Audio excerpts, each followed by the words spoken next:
What's going on YouTube? Welcome back to the channel and thank you all for tuning in. As always, really appreciate each and every one of you. My apologies guys, I've been off for a little bit over a week. I needed some time off. I was so beyond cooked after my SoCal trip. Burnt the candle at more ends than I even knew existed, but now we're back, and for today's video, we're going to do a Thunder Valley preview for one of the best nationals of the season, and we'll get into a few storylines in the 450 class like Jett versus Hunta, Deegan already improving, some good and some bad from Prado, and the unfortunate ghost ride heard around the world from Sexton as his struggles with the Kawasaki continue. The 250 class has been awesome to start out, and it's still looking pretty wide open as of now. And best of all, we're getting two new additions to the series this weekend with the Coene brothers, who are leading both classes in MXGP right now. And then to end the video, I'll give you guys a virtual MX Simulator POV lap of the Thunder Valley course. And can't forget my predictions for the weekend, what I think's going down at Thunder Valley. But before I do all that, you guys know the lineup. Gotta thank my channel sponsors. They're the ones who make all this possible and all these videos possible. So please do me a favor and go check them out. Pro Motocross coverage is brought to you by ASV Inventions, Sirius Studio, the Design Lab Co., and On Track School. I've got links, discount codes, and all that fun stuff in my video description, and hope you guys enjoy the video. Alright, to start off, just some topics about the 450 class over the 2 rounds so far. Of course, we kind of got to start with Hunter versus Jett. I mean, that's once again what it's pretty much come down to over these first couple of rounds. I mean, Jett did start a little bit slow. A lot of question marks coming into the season with he and his injury and his prep time, range of motion, all kinds of stuff, way more questions than answers. And the first round was a little bit rough, not exactly the Jett we're used to seeing, and Hunta totally took advantage of it, took everybody to Gapplebee's and just smashed them. But yeah, Jett was definitely back at Hangtown. I mean, I was at Paula and wasn't at Hangtown, so I didn't get that trackside feel of what Jett was doing at Hangtown, but God, I wish I did, because at Paula, he didn't quite look like the normal Jett Lawrence. He looked really good. He looked like one of the top guys, but I just didn't see him doing any of that crazy, ridiculous stuff that I'm used to seeing him do. But at Hangtown, it looked like he was kind of back to doing all that. I mean, whether the foot hurt or not, we've all seen him do that limp off the podium, but we've heard him say it. I mean, it's easier for him to ride than it is to walk, and, a lot of people had theorized that he was going to have a lot of trouble, with that huge limp off the podium at Paulo. Everybody was all worried about, oh, he's screwed, he's going to be worse next weekend, but one thing I don't think a lot of people are taking into consideration is, you got all that scar tissue from the injury, and that limits a lot of your range of motion and gives you a lot of pain, all kinds of stuff that's not fun. And every time he goes out and does a 30+2, he's definitely breaking through a lot of that scar tissue. So I think we're going to just see Jett Lawrence continue to get better and better. And that's definitely dangerous for the rest of the class. And shoot, Hunta's just as dangerous. 1-1 at the first one, 2-2 last weekend. I mean, coming into this thing, everybody was talking about the best season ever, or at least I was, with like 6 contenders: Hunta, Jett, Degan, Prado, Sexton, and Tomac. And it didn't really take until round 2 for us to realize it's just once again another Hunter versus Jett battle. So these brothers are pretty out of control right now. It's just insane the level that they've gotten to. They're able to push each other to reach new levels, and just, that's an advantage that nobody else really has in the sport besides maybe the Coene brothers, who we'll get to here shortly. But yeah, I don't see this thing going down to anybody other than Hunter and Jett. I mean, we'll see some guys stick their noses in there and get some podiums and maybe some moto wins, but at the end of the day, I think it's Hunter and Jett's world, and we're just living in it. But right behind them at Hangtown was 3rd place Hayden Deegan, and he's had a pretty solid start to this 450 career. I mean, nothing insane, nothing like you would think you could maybe see after all the trash talk he's done, but that's just kind of his style. I mean, he came in talking trash and kind of being a little bit reserved, like, these guys should beat me, I'm a rookie, they're the champs, and blah, blah, blah. So he kind of plays both sides, and, obviously it's by design, but Hangtown was a definite good step in the right direction for Deegan. His main issue at Fox Raceway was the starts, and then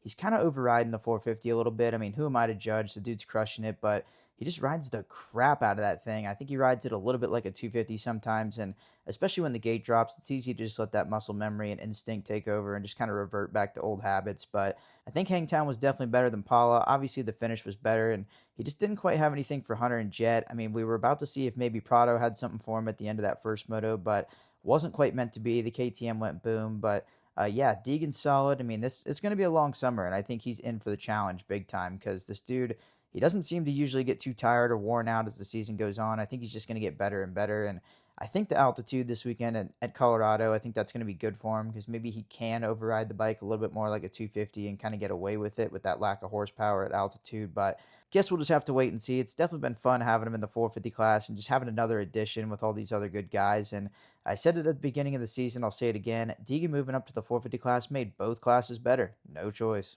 Then we got Jorge Prado, came out hot with a 2-2 at Pala, but then last weekend, total disaster. The bike grenaded in the first moto, and then the second moto, that just wasn't really quite a championship ride. I mean, you put Hunter and Jett on the far outside that second moto and give them that bad start. They're catching back up to a good single digit finish. I can guarantee it's in the contract. Where with Jorge, don't get me wrong, I'm not saying he's not tough or he's not a badass. Dude's clearly sick, but maybe just lacks a little bit of that grit, a little bit of that do or die mentality that Deegan and some of those guys have. Because that second moto, obviously he was screwed with the gate pick and he had a bad start and was kind of stuck back there in the back. If you hang out with the squirrels, you're going to get your nuts busted kind of thing. But just didn't quite move through those guys like he could have or like he should have. And yeah, huge points hit. I mean, he's already like 40 points down. So I'm already pretty much willing to say the championship's over for Prado, but this dude is still special. Got to see so much of him out in SoCal during the preseason, and I saw some insane laps and skill out of this dude. So definitely don't write him off for moto wins, podiums, and all that kind of stuff. He's definitely going to be a factor, especially when you get to some of the gnarlier tracks like Southwick that really lend themselves to his style. But yeah, championship might be out the window, but definitely don't overlook Prado for some more moto wins coming soon. And this is a tough one. This is our last contender that's still in action. Pour one out for Eli Tomac. But then there's Chase Sexton and the Kawasaki. And it's impossible not to start this off with the Ghost Ride from last weekend. And I have heard that it wasn't, what you guys would think, like Kodrowski or whoever did that back in the day at Red Bud. But yeah, I heard it wasn't just a crazy, blatant, like, Ghost Ride the whip and just let everything crash into pieces. I guess maybe he was trying to step off the back of it and I don't know. Honestly, now that I'm saying it out loud, it kind of doesn't really sound like that's what happened. He probably did Ghost Ride the whip, but I wasn't there. I didn't see it. Apparently, the bike almost hit Marchbanks, or maybe even did hit Marchbanks, and there were even supposedly some words between Marchbanks and Sexton, and even between Marchbanks and Sexton's father. So all kinds of stuff going on under the green tent that they're not exactly probably super fond of right now. I mean, it's been a rough year all year for the boys in green in regards to Chase Sexton, and Hangtown didn't really change that in any way. There was not really many steps in the right direction, although they did find a way to get Chase Sexton motivated in Moto 2, and that's to have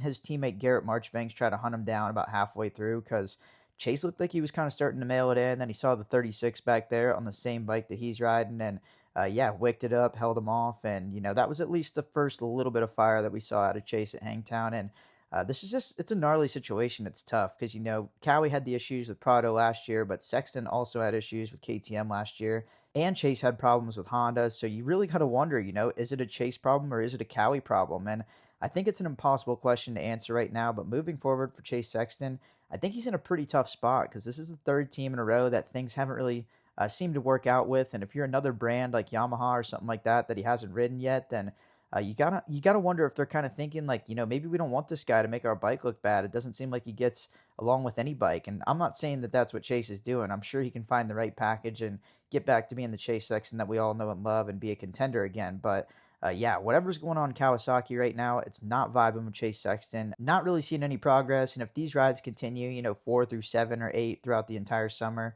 a lot of people have theorized, and I kind of got to agree with him, that Chase will probably not finish out the summer on the Kawasaki if things keep going like that. But man, I hope I'm wrong. I'm really hoping they figure it out. Chase can get back to getting the results that he knows how to get. And yeah, I'm just hoping these guys work it out. The Cowie guys are a really good group of guys, a really hard-working group of guys. I mean, you can tell they're throwing the kitchen sink at Chase and the bike and trying new parts and new brands of things that they've never tried before. So it's not going to be for any lack of effort, but yeah, I feel like the clock may or may not be ticking on the Sexton and Cowie relationship. And then this will kind of transition us into a brief overview of the 250 class so far, but then we're going to have the Coene brothers, Lucas and Sasha Coene, coming over from the MXGP series. This is their first pro national here in the States. They're going to do Thunder Valley, Southwick, and Ironman is the plan, and these kids are incredibly generationally sick. They're so talented, so fast. I mean, Lucas, he's only like 19 years old, and he's got a firm hand on the MXGP points lead right now. He's absolutely smoking everybody. He's won way more motos than he's lost, and the dude's just crushing it. I feel like even for being an MXGP points leader and almost winning the title last year, I feel like he's somehow still a little bit underrated. So I think there's going to be a lot of U.S. fans this weekend kind of wondering who these guys are. But yeah, Lucas has already proven that he's beyond legit. He's on his way to a world championship on a 450 right now, is still being barely a teenager. And then his little brother Sasha, I say little, but they're twins, so they're the same age, but Sasha's much smaller. But that kid's fire and ice. You never know what you're going to get out of him. And when you think about just the raw speed department, Sasha might actually be faster than Lucas. I mean, the kid is pretty unreal, but he's really small. I think he has a hard time hanging on when the track gets super gnarls Barkley, and he has a lot of big ones. There's no way around it. So I could really see Sasha Coene coming out and winning a moto, but then crashing out of the other one. But I really don't hope we see that. I mean, these guys, this isn't even their series. They're taking a huge risk and coming over here and racing on their off weekend. So hopefully they just get their feet wet, have a couple of good motos, nobody crashes out or anything like that, no injuries, and they can come back and absolutely smash in the sands of Southwick in a few weeks, because I think that's where they're really going to be lethal, is that Southwick race. So maybe Thunder Valley is just a little bit of a warm-up for Southwick, but still, to have both MXGP points leaders from the 250 and the 450 class come into a pro national, I'm pretty sure that's never happened before, and it's definitely never happened before that there are a couple of brothers or twins. So yeah, a bunch of firsts going down this weekend, and I'm going to be there in attendance to check it out. I cannot wait. I mean, these brothers, they're pretty much the reason I booked my trip. So yeah, they're going to make this thing a banger. And then real quick to talk about the 250 class, total toss-up nationals so far, although my guy Seth Hamaker, besides that first turn crash at Hangtown where he kind of caused the crash on the inside and the outside, he's been very solid, a 2 and a couple of wins, and then a really good comeback ride for that. I think it was ninth to still end on the podium in Hangtown. So really good work from Seth there. And I always have thought that Supercross, he was a little bit better at that discipline, but he appears to pretty much be the full package in outdoors right now. It's only been 2 rounds, so it's really hard to tell, but he's looking really good for this thing right now, better than he ever has. And how about the boys in green? I mean, Pro Circuit's got to be loving this. They got the red plate for the first time outdoors since Nam. And they got Kitchen right there behind Hamaker, who's been crushing it so far. Really good riding. He's been struggling a little bit with the starts. He got that one good start at Paula and got that moto win, but he's had to fight from the back every other time. And like I said, when you start in the back hanging out with the squirrels, sometimes your nuts get busted like they did at Paula. So I think the tale of the tale for Kitchen is going to be the starts for the rest of the season. I feel like he may have the most top-end speed and the most skill out of all these guys in the class, but getting out of the gate, that's what it's going to come down to for Levi Kitchen. And then a couple more contenders. You can never count out Joe Shimoda, Sushi Wasabi. Definitely a really good salvage ride from him out of Hangtown, but he was a little bit off at Fox Raceway, so he's sitting several points down right now. But again, we're just 2 rounds in, so it's really hard to kind of read between the lines and figure out anything as far as the whole season goes after just the first couple of rounds. But definitely not too early to at least see a couple of trends that are already kind of forming in the class. And then we got Cole Davies, a couple good motos, a couple bad motos. So we got the inconsistency that I kind of thought we were going to get out of him, because it's still kind of his first outdoor season. It's definitely his first full outdoor season, and he's still going to tracks that he's never been to, racing tracks that he's never raced, and it's still all pretty new for Cole Davies. So I think he's going to be another one. He's going to get better as the season goes on also. I still think we're going to see some inconsistency and some bad motos, but I also think we're going to see some more moto wins out of him. And then my surprise for the 250 class, 2 Jews, Julian Beaumer, crushing it off injury, gnarly back injury, broken back from Super Motocross. So that was a tough one. I mean, maybe even some doubt of him coming back at all. Really long recovery time and just a pretty brutal ordeal. But yeah, he's had like his 2 best ever pro nationals right off the rip off of injury of these first couple of rounds. So really cool to see that he's got his mojo back and he's becoming a factor. And then besides him, my other biggest surprise of the class is Nick Romano. He's doing it as a fill-in on the Pro Circuit Kawasaki, and yeah, awesome starts, putting himself in the positions he needs to be in, and yeah, do stuff like that. You'll find yourself in a full-time ride in no time, I would think. And then a bit of a disappointment to start this 250 series has been Chance Hymas. Not really quite sure what's been going on. I mean, he did get hurt in Supercross, but I would have thought that would maybe give him some more time for outdoor testing. And these first couple of rounds, it just hasn't quite come together for Chance Hyman, but we are heading to his backyard, and by backyard, I mean Thunder Valley. I don't think it's even that close to his house, but he always seems to pull off a win here. So I think if there was anywhere for Chance Hymas to turn this thing around, it would be this weekend at Thunder Valley. But yeah, that's my rundown on all the things that's been going down on the racing side. Now let's check out a virtual POV lap via MX Simulator from yours truly, the Loose Unit.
And last but not least, my predictions for the weekend for Thunder Valley. And in the 250 class, I'm going to go with Chance Hymas to bounce back after a couple of bad first 2 rounds. He always pulls it off here. I don't know what it is. It's just a good track for him. So I feel like if there was ever a place for him to start getting some momentum, it's got to be here. So I'm going to go with Chance Hymas 1, Seth Hamaker 2. He's been getting great starts, and that's definitely going to be important at the altitude to get a good start because everybody's bikes are a little bit slower. So people are going to be battling like crazy, like they're fighting for their life in downtown Chicago. So I think Hamaker puts himself in good positions, but Hymas just has a little bit of extra, something special at Thunder Valley. So that's why I got Hymas 1, Hamaker 2, and Kitchen 3.